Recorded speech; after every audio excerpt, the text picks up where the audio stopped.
Manga spoilers, you've been warned. Could potentially all of the special grade sorcerers in Jujutsu Kaisen by the end of the series be dead? I'm mainly going to be talking about our main 4 official special grades in gojo, geto / kenjaku, yuta, and yuki. So any sorcerers that are borderline special, I won't be mentioning them in this. And what spurred this theory was what happened to Yuki in the Star and Oil portion of the Kaisen games, and the overall status of everyone in the manga right now.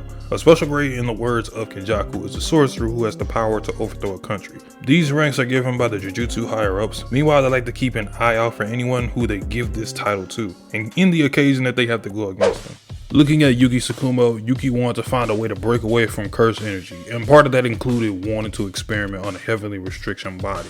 A concept that in theory would override Jujutsu in a sense.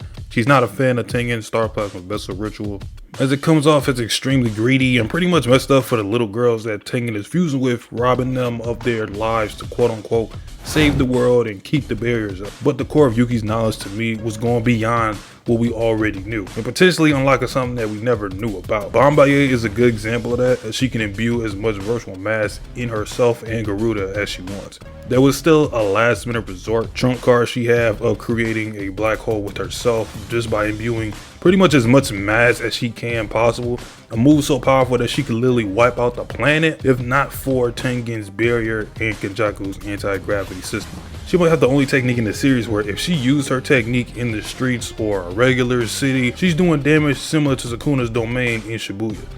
But Yuki is currently dead as of now and is one of the few characters in the series that had ideals that challenged Jujutsu higher-ups and practically the world. And in terms of power or being a sorcerer, she was easily second after Gojo. And not only does her ideals counter some of the higher-ups, but she also countered in terms of technique and motive Kenjaku. Kenjaku I feel is an easy one to say he's going to die because he's the main antagonist for now, of course he will. But I'm going to be combining both Geto and Kenjaku because they both work out for this scenario.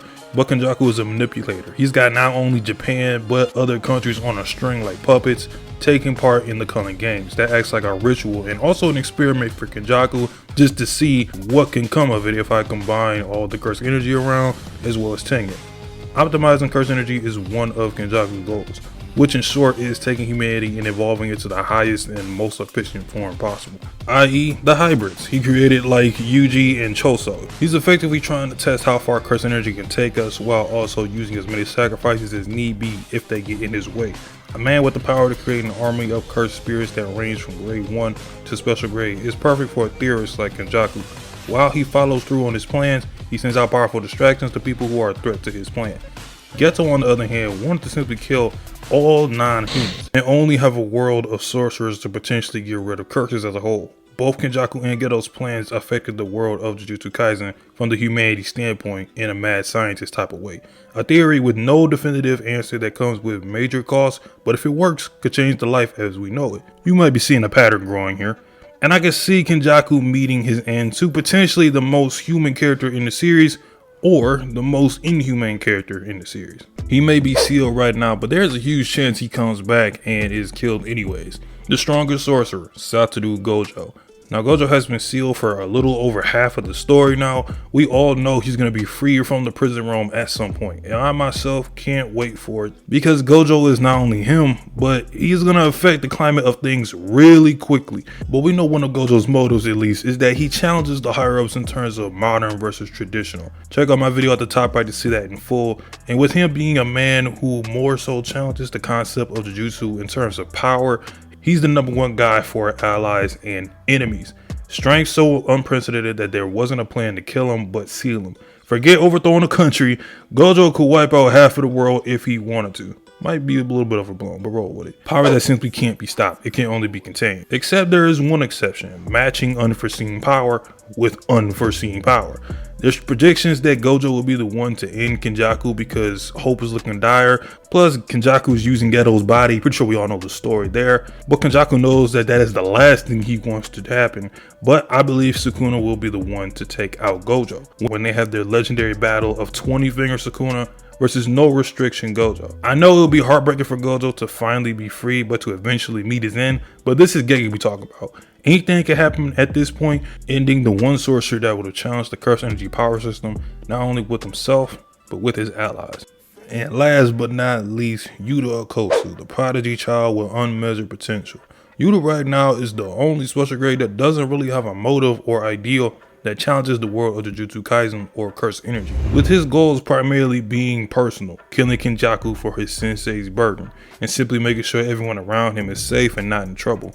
The only real threat was Rika, because she was similar to Sukuna, a powerful cursed spirit that was untrustworthy. So in this case, the least you could say is Yuta being able to control Rika was his challenge against like the higher ups and whatnot.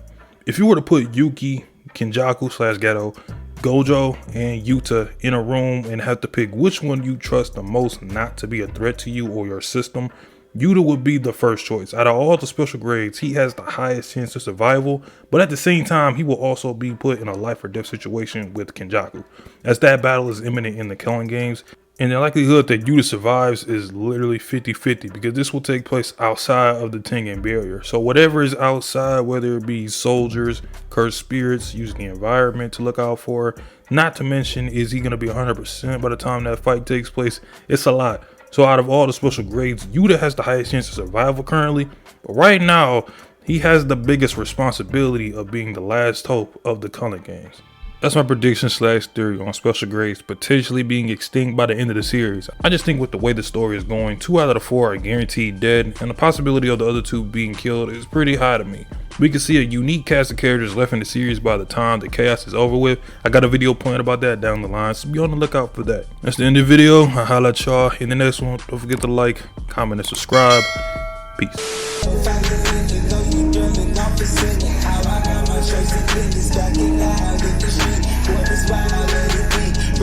I got my